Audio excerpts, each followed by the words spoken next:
राम यात्रा शुरू न होने से लोग आक्रोशित, स्थानीय लोगों ने किया बुद्धि शुद्धि यज्ञ।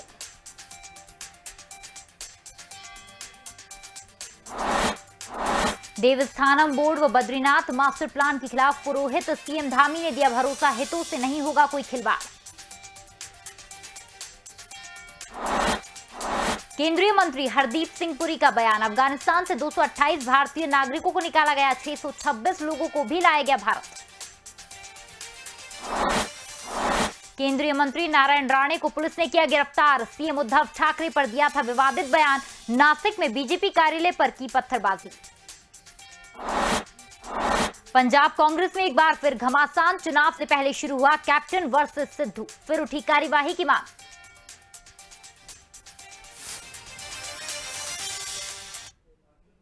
नमस्कार, स्वागत है आपका स्वदेश न्यूज में। मैं हूं आपके साथ पूजा शेंडे और आप देख रहे हैं हमारा खास बुलेटिन खबर उत्तराखंड। तो शुरुआत करते हैं बड़ी खबर से। विधानसभा सत्र के दूसरे दिन कार्यवाही शुरू होने से पहले विपक्ष ने सदन के बाहर जमकर हंगामा किया। विपक्ष ने विधायक के कई मुद्दों को लेकर सरकार का विरोध करने के लिए विधानसभा के बाहर सीढ़ियों पर बैठकर धरना दिया। सदन में प्रश्नकाल के बाद विधानसभा मॉनसून सत्र के दूसरे दिन उच्च शिक्षा मंत्री डॉक्टर धन सिंह रावत ने विधानसभा में सदन समक्ष 3 विश्वविद्यालय को जुड़े संशोधन विधेयक रखे। डॉक्टर धन सिंह रावत ने आईएमएस यूनिसन विश्वविद्यालय, डीआईटी विश्वविद्यालय, हिमालयन गढ़वाल विश्वविद्यालय के संशोधन विधेयक को पुनर्स्थापित किया।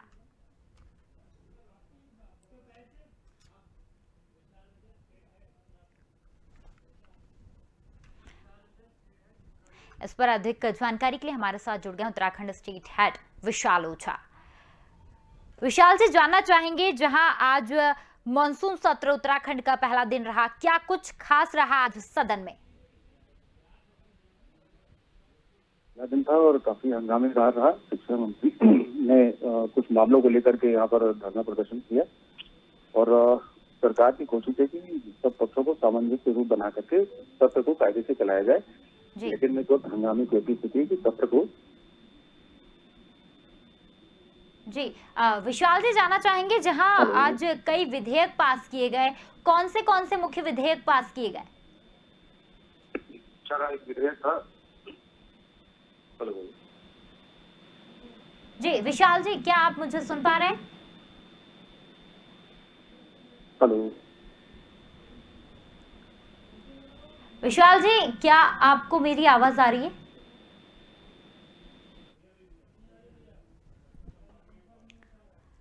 लगता है तकनीकी कारणों के कारण हमारा संपर्क नहीं हो पा रहा।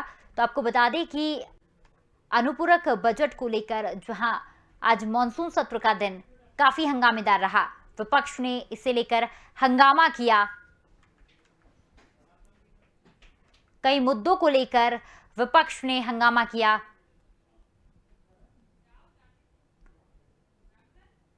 आपको बता दें कि विधानसभा मॉनसून सत्र के दूसरे दिन उच्च शिक्षा मंत्री डॉक्टर धन सिंह रावत ने विधानसभा में सदन के समक्ष 3 विश्वविद्यालय को जुड़े संशोधन विधेयक रखे।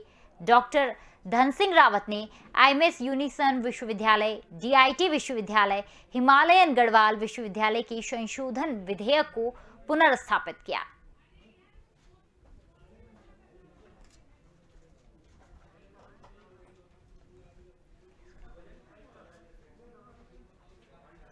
आपको बता दें कि जहां उत्तराखंड का विधानसभा मॉनसून सत्र आज थोड़ा हंगामेदार रहा, विपक्ष ने कई मुद्दों पर सरकार को घेरा, वहीं कई विधेयकों को लेकर विपक्ष राजी नहीं हुआ। आपको बता दें कि बीते 16 अगस्त को उत्तराखंड कैबिनेट ने अनुपूरक बजट के प्रस्ताव को मंजूरी दी थी। सीएम धामी वित्त मंत्री के तौर पर सदन में विनियोग विधेयक पेश करने जा रहे हैं। तो वहीं कई विधेयकों को लेकर आज उत्तराखंड विधानसभा का मॉनसून सत्र हंगामेदार दिखाई दिया।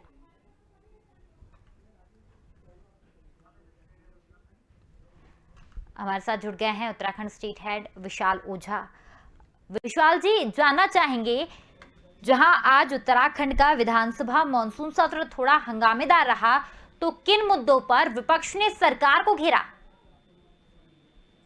देखिए, आज जो है मुख्यमंत्री धामी ने अनुपूरक बजट पेश किया है और प्रेमचंद अग्रवाल की अध्यक्षता में कार्यमंत्रणा समिति की जो बैठक की थी उसको सदन पटल पर रखा गया है। जी, वहीं विधेयक भी पेश किए गए। आज कौन कौन से मुख्य विधेयक पास किए गए? देखिए, उत्तराखंड विनियोग विधेयक 2021 के अलावा सरकार ने 6 और विधेयक सदन पटल पर रखे और अनुपूरक बजट के रूप में 5300 करोड़ रुपए की राशि का आवंटन किया गया है। इसके साथ ही अनुपूरक बजट को मंजूरी दी गई। उसमें आवश्यक संशोधन का अधिकार कैबिनेट ने मुख्यमंत्री को दिया। चूंकि मुख्यमंत्री वित्त मंत्री हैं, इसलिए उन्होंने ये विनियोग बजट पेश किया। जी, वहीं बात करें कैबिनेट मंत्री सतपाल महाराज की घेराबंदी की गई। उन्होंने जवाब में बस ये कहा कि आपको बाद में जवाब उपलब्ध करा दिया जाएगा। चिर परिचित लाइन बताई, तो क्यों सवालों से बचते नजर आए सतपाल महाराज? देखिए, सतपाल जी महाराज जब से इस बार धामी जी ने शपथ ली है, तब से जो लगातार कर रहे हैं, उन्होंने अपनी आवाज को लगातार उठाया है और इस बार भी वही कोशिश की है। सरकार को कहीं ना कहीं अच्छे करने के लिए सतपाल जी महाराज का ये कदम रहा है। उसको बीजेपी डैमेज कंट्रोल के रूप में देख रही है और बीजेपी की कोशिश है कि ये बात बाहर न जाए, जिसके लिए उनको इस तरह की चीजें बताई जा रही है और इस तरह के जवाब दिए जा रहे हैं। जी, वहीं बात किया जाए इस साल कुंभ मेले के दौरान कोविड जांच को लेकर सामने टेस्टिंग फर्जीवाड़े के मुद्दे को लेकर विपक्ष क्या रणनीति रख सकता है? क्या इसे रणनीति के तौर पर उठा सकते हैं? नहीं, बिल्कुल, विपक्ष सरकार को लगातार घेरने की कोशिश कर रहा है, चाहे कोविड में भ्रष्टाचार का मामला रहा हो या शिक्षा के क्षेत्र को लेकर के मामला रहा हो। कुंभ में भी जो कार्य हुए थे उनको लेकर के भी विपक्ष ने सरकार को घेरने की तैयारी की है और आने वाले समय में विपक्ष का ये विरोध और भी तेज होगा। जी, वहीं बात करें विशाल जी, कई मुद्दे हैं जिस पर जो है टालने के आरोप लगाए गए हैं। विपक्ष ने कहा है कि सरकार पहले फैसले लेती है और फिर समितियां बनाकर टालमटोली करने का रवैया अपनाती है। नहीं, बिल्कुल सही कही आप। विपक्ष सरकार को जहाँ घेरने की कोशिश कर रहा है, जिसमें कई मामले ऐसे रहे हैं, जैसे नए जिलों के गठन की बात है, जाति प्रमाण पत्र की बात है, देवस्थानम बोर्ड की बात है, लोकायुक्त के नियुक्ति की बात है, भू कानून समेत कई मुद्दे हैं जिन पर सरकार अपना पक्ष स्पष्ट नहीं रख पा रही है और विपक्ष लगातार इस बात को आवाज उठा रहा है। जी, वहीं बात करें जी, विपक्ष की कोशिश है कि जनता के मुद्दों को वो सही रूप में सरकार के समक्ष रख सके और चूंकि आने वाले चुनाव है तो सरकार की तरफ से घेराबंदी और विपक्ष की अपनी जो रणनीति है वो भी इस वक्त सदन में हंगामेदार स्थिति बनने की नौबत लगातार आ रही है। जी, वहीं बात करें कोरोना को लेकर, जहां आगामी जो है तीसरी लहर की दस्तक है, ऐसे में बजट में क्या कुछ खास दिया जा सकता है? देखिए, कोरोना को लेकर के सरकार का कहना है कि सरकार ने पूरी तैयारी कर ली है, चाहे ऑक्सीजन की बात हो, दवाओं की बात हो, वेंटिलेटर्स की बात हो और मरीजों को सही समय पर इलाज मिल सके उसके लिए एम्बुलेंस की बात हो। सरकार ने अपनी तरफ से इन सबकी ठोस तैयारी कर रखी है, लेकिन विपक्ष का आरोप है कि ये घोषणाएं केवल कागजों पर है, जमीनी स्तर पर इस तरह की कोई योजना दिख नहीं रही है। जी, इसको लेकर के भी काफी हंगामा मचा। जी, शुक्रिया विशाल जी तमाम जानकारी के लिए। तो आपको बता दें कि जहां उत्तराखंड में आज मॉनसून सत्र का दिन काफी हंगामेदार रहा। विपक्ष ने कई मुद्दों पर सरकार को घेरा। वहीं कैबिनेट मंत्री सतपाल महाराज की जब घेराबंदी की गई तो वे कुछ सवालों से बचते नजर आए।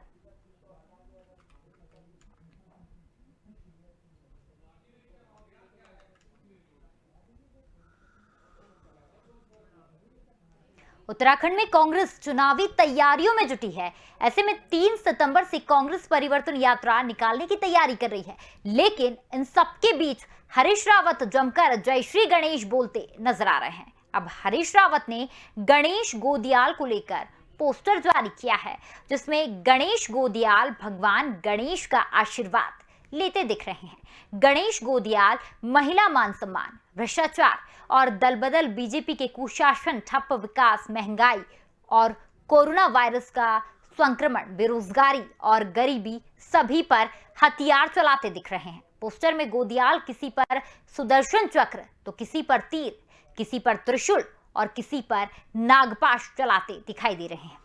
हरीश रावत ने गणेश गोदियाल को एक योद्धा की तरह दिखाया है। इस पोस्टर के जरिए हरीश रावत काफी कुछ बताना चाह रहे हैं।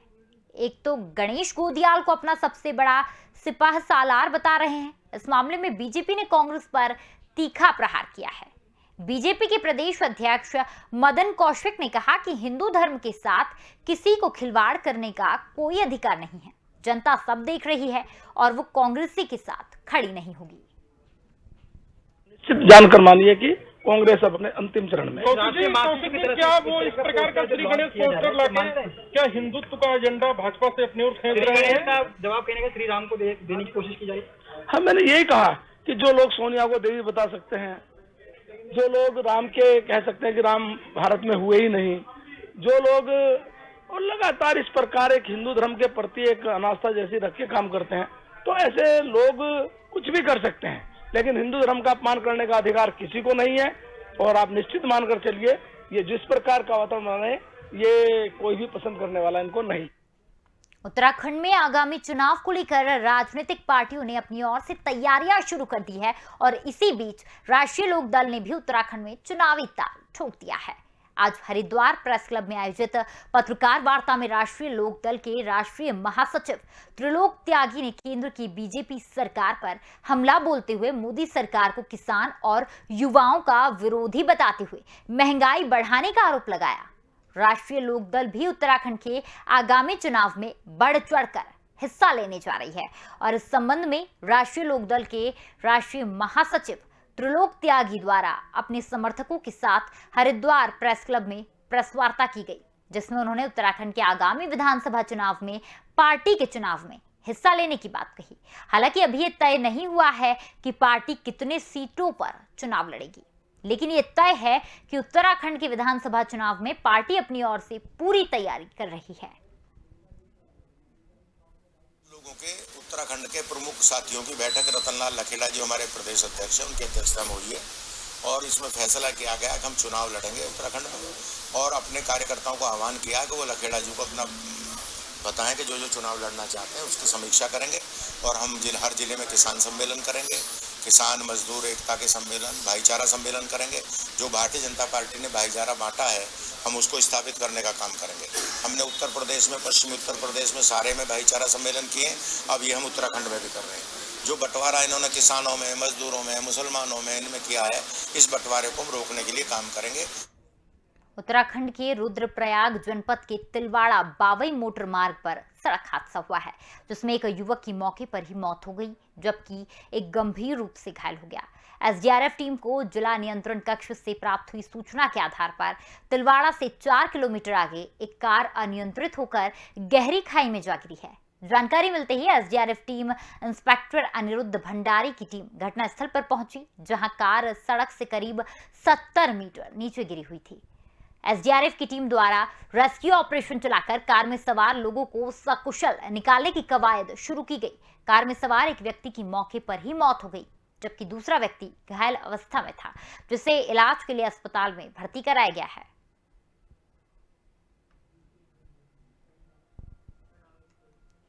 उत्तराखंड के उधम सिंह नगर के जिला मुख्यालय से 14 किलोमीटर दूर सरदार वल्लभ भाई पटेल सामुदायिक स्वास्थ्य केंद्र किच्छा में 4 सूत्रीय मांगों को लेकर आशा कार्यकर्ता उत्तराखंड आशा हेल्थ वर्कर्स यूनियन के बैनर तले धरना दे रही है।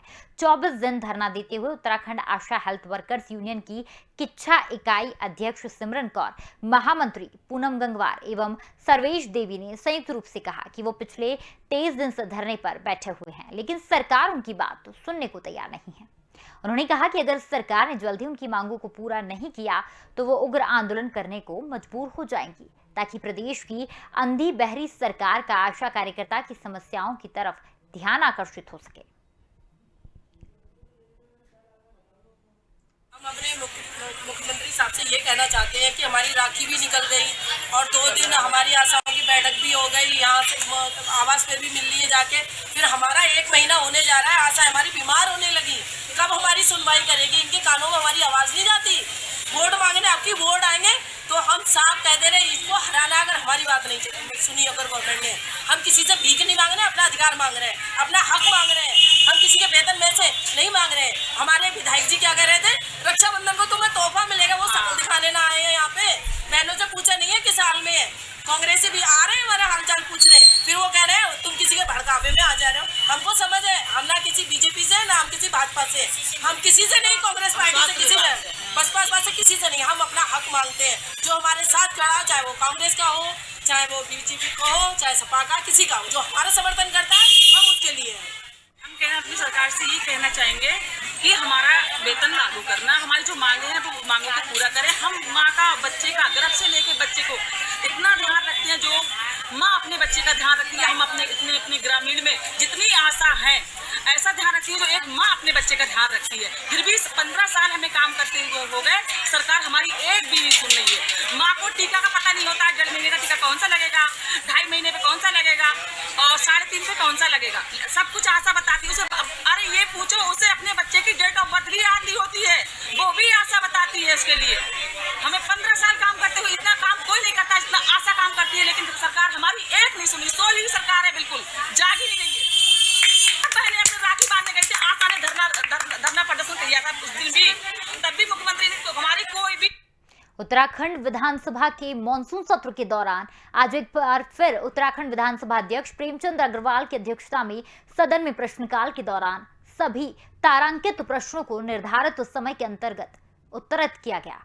प्रेमचंद अग्रवाल के विधानसभा अध्यक्ष बनने के बाद 25 बार विधानसभा सदस्यों के तारांकित प्रश्नों को निर्धारित समय सीमा के अंदर उत्तर दिया गया है। इस अवसर पर विधानसभा अध्यक्ष ने सत्ता पक्ष और विपक्ष के सभी विधेयकों को सदन को सुचारू रूप से संचालित करने के लिए और सहयोग के लिए आभार व्यक्त किया है। प्रेमचंद अग्रवाल ने कहा कि सभी मंत्रियों ने भी पूरी तैयारी के साथ प्रश्नों का जवाब देकर सदस्यों को संतुष्ट किया। इसके लिए भी मंत्री परिषद का आभार व्यक्त करता हूं। काल में जितने प्रश्न पूछे गए थे वो सभी के सभी उत्तरित हुए, यानी कि माननीय मंत्री परिषद ने भी, जितने भी हमारे मंत्रीगण थे सबने उनका सकारात्मक जवाब दिया और 1 घंटा 20 मिनट की अवधि में 20 प्रश्न तो तारांकित थे और 2 प्रश्न अल्पसूचित थे और 1 प्रश्न पिछली बार का स्थगित है, यानी 23 प्रश्नों के सापेक्ष यदि हमने जो स्थगित किए थे उनको छोड़ दें तो सभी प्रश्नों के संतोषजनक जवाब माननीय मंत्रीगणों के द्वारा दिए गए। मैं उनको भी साधुवाद दे रहा हूँ, सभी माननीय सदस्यों को भी आभार व्यक्त कर रहा हूँ कि वो बड़े अच्छे ढंग से इस सत्र की कार्रवाई में अपना सहयोग कर रहे हैं। प्रश्न का मौसम विभाग ने उत्तराखंड में 26 तक के लिए भारी बारिश का येलो अलर्ट जारी किया है। लगभग सभी जिलों में बारिश, तीव्र बौछार, आकाशीय बिजली चमकने, गर्जना के साथ बारिश की संभावना है। मौसम विभाग के अनुसार सोमवार को देहरादून, पौड़ी, हरिद्वार, नैनीताल, चंपावत, उधम सिंह नगर व बागेश्वर में कहीं कहीं तीव्र बौछार व भारी बारिश की संभावना है। इसके अलावा अल्मोड़ा में भी गर्जना के साथ बौछारें पड़ सकती है। संवेदनशील इलाकों में हल्के से मध्यम भूस्खलन, चट्टान गिरने की घटनाएं हो सकती है।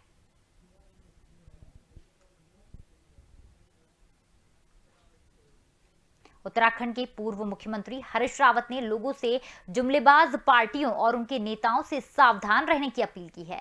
हरीश रावत का कहना है कि आजकल कुछ पार्टी अपने विचारों को बूस्टअप करवाने के लिए सोशल मीडिया ग्रुपों का सहारा ले रही है और उनमें इंटरनल वोटिंग करवाकर अपने लिए लोगों की पसंद को ज्यादा दिखाने का प्रयास किया जा रहा है। उन्होंने ऐसे लोगों से सचेत रहने को कहा है। हरीश रावत ने भाजपा को सरकारी नौकरी का दुश्मन बताते हुए कहा कि चतुर्थ श्रेणी में पहले भर्तियां होती थी जिसमें निर्धन व दलित परिवार के बच्चे नौकरी पाते थे, लेकिन भाजपा ने सरकारी नौकरियों की चतुर्थ श्रेणी की भर्ती को खत्म कर दिया और अब खाली पड़े पदों को भी मृत घोषित कर रही है, जबकि राष्ट्रीय स्तर पर लाखों पद खाली पड़े हुए हैं।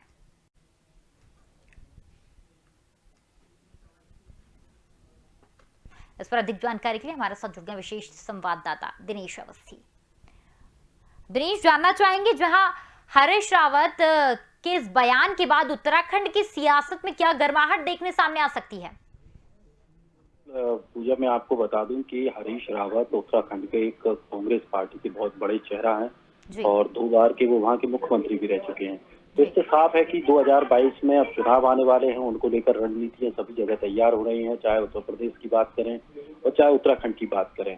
और सबसे बड़ी बात यह है कि बीजेपी ने जिस तरह से जन आशीर्वाद यात्रा निकाली है तो उसी को लेकर के अब कांग्रेस भी सतर्क है और कांग्रेस भी चाहती है कि किस तरह से माहौल उत्तराखंड में बनाया जाए, बीजेपी के खिलाफ माहौल बनाया जाए। तो उसी को लेकर के अब हरीश रावत ने भी ये घोषणा की है कि जो उनकी पार्टी है वो अगले महीने वहां पर परिवर्तन यात्रा शुरू करने जा रही है, ताकि जो राज्य के लोग हैं उनको केंद्र एवं प्रदेश में जो भाजपा की नेतृत्व वाली सरकार है उनकी विफलताओं को लेकर अवगत कराया जा सके, लोगों के बीच जाया जा सके उन्होंने ये भी कहा कि मतलब ये जो परिवर्तन यात्रा है उसका उद्देश्य राज्य के लोगों को ये बताना है कि राज्य में सरकार में बदलाव की जरूरत क्यों है, क्यों ऐसा लग रहा है कि यहाँ पर सरकार बदलनी चाहिए, ताकि इससे जो आर्थिक रूप से इस प्रदेश को और मजबूत बनाया जा सके और उत्तराखंड की जो उत्तराखंडियत है उसको भी बरकरार रखा जा सके। हरीश रावत ने ये भी कहा कि उनका जो कार्यकाल रहा, उनने अपने कार्यकाल के दौरान शिक्षा, स्वास्थ्य क्षेत्रों में काफी सुधार शुरू किए थे, है ना, जिसको लेकर अब उन्होंने अब जो नई सरकार है उस पर निशाना साधा। उन्होंने सीधा सीधा कहा कि राज्य सरकार ने उन्होंने जो पुराने काम किए थे उन सभी कामों को पूरों को रोक दिया, कोई भी काम उन्होंने आगे नहीं बढ़ाया, पुरानी जो उनकी योजनाएं थी उन योजनाओं को खत्म कर दिया। तो अब हरीश रावत का कहना है कि अगर कांग्रेस अब अगर सत्ता में आती है तो इन सभी कामों को फिर से वो शुरू करेगी। साथ ही उन्होंने साफ तौर पर ये कहा कि आपको बता दूं पूजा की उत्तराखंड की एक खास बात और विशेष बात ये है कि उत्तराखंड का जो कल्चर है उसको लेकर सरकारें काफी काम करती हैं और इसको लेकर के एक स्पेशल पैसा बजट भी खर्च किया जाता है, जिससे कि वहाँ की जो संस्कृति है, कल्चर है, उसको पूरे देश में फैलाया जा सके। तो उन्होंने साफ तौर पर हरीश रावत की एक आदत भी रही है कि हरीश रावत भले ही वो सरकार में थे या आप सरकार में नहीं है, उसके बावजूद भी वो कल्चरल प्रोग्राम वहाँ पर खुद करते हैं, वो अपने घर पर जिस तरह के काम करते हैं। तो उन्होंने साफ तौर पर कहा कि जो उत्तराखंडियत का झंडा है, उत्तराखंड का जो कल्चर है, उसको भी वो मजबूत करेंगे और कल्याणकारी राज्य बनाएंगे। और इसके अलावा साफ तौर पर उन्होंने बीजेपी पर जमकर निशाना भी साधा। उन्होंने साफ तौर पर कहा कि जो गरीब आदमी है, समाज का वंचित तबका है, उसके जो अधिकार हैं उनका शोषण किया है। और साथ में ही हरीश रावत ने ये भी कहा कि अगर उनकी पार्टी दोबारा सत्ता में आएगी तो कार्यकाल के दौरान जो जितनी भी योजनाएं थी उनको फिर से शुरू करेगी। साथ ही उन्होंने एक बात और कही कि जो महिलाओं को एलपीजी सिलेंडर पर 200 रुपए की सब्सिडी देने की बात उन्होंने कही। हालांकि इसको लेकर के विवाद भी हुआ। उन्हीं की पार्टी के एक नेता ने ये कहा कि हरीश रावत ये तय नहीं कर सकते हैं कि कौन कितनी योजनाएं, क्या रहेगा, कितनी हम सब्सिडी देंगे, इसका फैसला तब होगा जब उत्तराखंड में हमारी सरकार बनेगी और सारी चीजें होंगी, तब जाकर के ये तय हो पाएगा। और ये अभी ये भी क्लियर नहीं है कि उत्तराखंड में हरीश रावत ही मुख्यमंत्री का अगला चेहरा बने। हालांकि ये बात की उनकी पार्टी का अंदरूनी मामला है, लेकिन जिस तरह से हरीश रावत बीजेपी को आड़े हाथों ले रहे हैं और जिस यात्रा की वो शुरुआत करने की बात कर रहे हैं, उसमें साफ तौर पर उन्होंने तमाम योजनाओं की बात भी कही कि जैसे विधवाओं को पेंशन है उसको दोगुना करेंगे, रोजगार के अवसर पैदा करेंगे, साथ ही जो राज्य का बुनियादी ढांचा है उसको भी मजबूत करेंगे। आपको ये भी बता दें कि हरीश रावत ने ये कहा है कि 3 सितंबर से उनकी परिवर्तन यात्रा होगी, जिसकी सभी ने तैयारी कर ली है।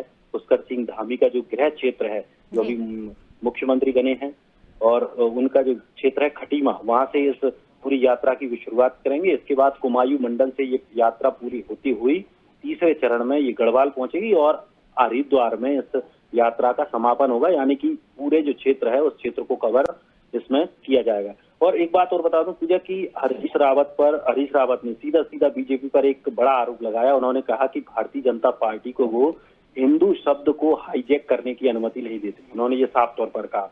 उन्होंने कहा कि भाजपा ने हिंदू धर्म को इसके मूल तत्वों से दूर किया है और इसे हिंदुत्व तक सीमित कर दिया है, यानी कि सिर्फ इसको वोट बैंक का एक साधन बना दिया है। और अब कांग्रेस और हरीश रावत इस हिंदू शब्द को बीजेपी को हाईजैक नहीं करने देंगे। तो साफ तौर पर इसमें सीधे सीधे संकेत हैं कि चुनावों की तैयारियों को लेकर कांग्रेस पूरी तरह से तैयार है। और हरीश रावत जैसा कि एक बड़ा चेहरा, मैंने बताया कि बड़ा चेहरा 2 बार के मुख्यमंत्री हैं, तो वो अपनी पूरी ताकत झोंकने की कोशिश कर रहे हैं। जी दिनेश भाई, बात करें जहां आपने भी बताया कि हरीश रावत के इस बयान का उन्हीं के पार्टी के नेता ने विरोध किया, तो क्या कहीं ना कहीं हरीश रावत अपने खेमे में ही घिरे नजर आ रहे हैं? हाँ, बिल्कुल कह सकते हैं ऐसा, क्योंकि जिस तरह से हरीश रावत ने जो जिन चुनावों की तैयारियों को लेकर वो लगातार बयान दे रहे हैं और वो साफ तौर पर योजनाओं की बात कर रहे हैं, क्योंकि आपको बता दें कि इस बार जो उत्तराखंड की स्थिति है वो पहले जैसी नहीं रही। उत्तराखंड में बीजेपी है, बीजेपी में भी कई मुख्यमंत्री बदले गए हैं, बीजेपी भी अपनी पूरी कोशिश में रहेगी, साथ में कांग्रेस एक बड़े विपक्ष के तौर पर वहां पर मौजूद है। लेकिन इस बार आम आदमी पार्टी भी पूरी तरह से हस्तक्षेप करने की वहां पर तैयारी कर रही है। जिस तरह से अरविंद केजरीवाल वहां पर पहुंचे उत्तराखंड में, और उन्होंने जिस तरह से दिल्ली में जो बयानबाजी की, दिल्ली में जिस तरह के लोगों से वायदे किए और कहीं ना कहीं उन वायदों को पूरा भी उन्होंने किया है, जैसे चाहे फ्री बिजली का मामला हो, फ्री पानी का मामला हो, इंटरनेट का मामला हो, इस तरह की बात उन्होंने पंजाब में भी कही थी। हालांकि उन्हें वहां इतनी सफलता नहीं मिल पाई, लेकिन वो वहां पर घुस गए।